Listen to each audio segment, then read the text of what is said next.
After 940 days, Xi Jinping could be stepping out of China. He did go to Hong Kong in June, but that barely counts as a foreign visit. This one does. Reports say Xi Jinping is traveling all the way to Saudi Arabia. He's expected to arrive next week. Now, why is this important, this visit?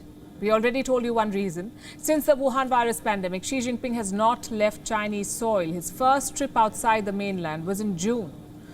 He traveled to Hong Kong. Other than that, 0 state visits in almost 940 days. Xi could have picked any country to end that streak, but he picked Saudi Arabia. Tells you where he's focusing. Another reason is that Joe Biden was there last month. The US president visited Saudi Arabia in July. You saw it on this channel.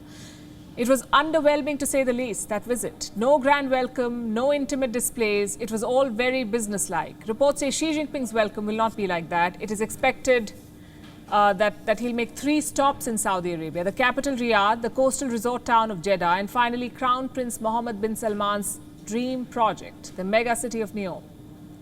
Plans are apparently underway for a grand reception. Thousands of Chinese banners are expected to be hoisted. Hundreds of dignitaries have been invited. Many are comparing it to Donald Trump's reception back in 2017. Now that was a royal welcome. Trump was received with silver swords, extravagant gifts, and a strange yet regal glowing orb. Xi Jinping is expected to get a similar welcome in Saudi Arabia. Compare that to what Joe Biden got. A lonely welcome at the airport, a damp fist bump, and no promises on increasing oil output. It makes you wonder what Saudi Arabia is up to. After all, the US is their most important strategic partner. Almost 60% of Saudi weapons come from America. So why is Saudi Arabia pivoting east? Well, we can think of 3 reasons. Number 1 is oil, of course. In recent years, the US has become energy independent, meaning they produce energy domestically. Not the case with China, though. Beijing continues to rely on energy imports. In fact, they're the largest buyers of Saudi oil.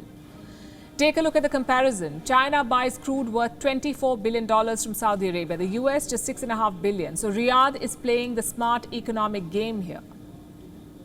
So that's one reason, oil. Reason number 2 is the power vacuum in West Asia. The US is gradually withdrawing from the region. The new focus is the Pacific. And that's bad news for Arab states. It leaves them exposed to Iran and its proxies. Joe Biden has accelerated this pivot towards Asia. He froze US military support for the war in Yemen. He also slowed down defense exchanges. So what does Saudi Arabia do? Find an alternative. Reason number 3 is policy certainty. You would remember this. China did not condemn the murder of Jamal Khashoggi.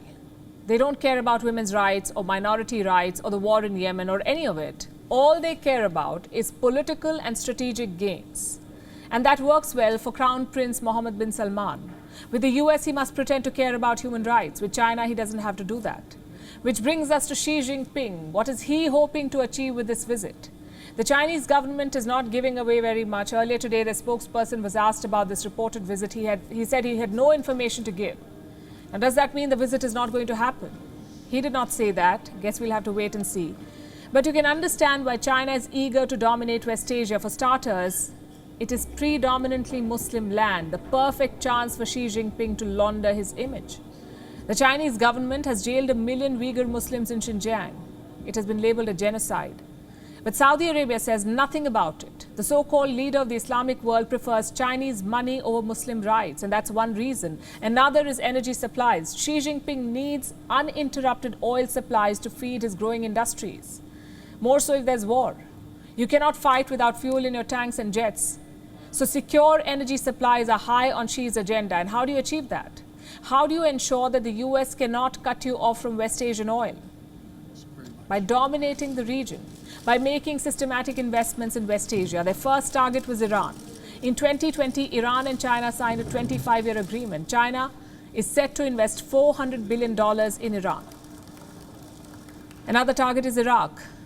This war-torn country needs $88 billion for reconstruction, and guess what? China is already on the job. Last year, they secured a contract for $10 billion. Same with Saudi Arabia. MBS is looking to overhaul the Saudi economy to move away from fossil fuels. That vision is heavy on infrastructure and aligns perfectly with the Belt and Road.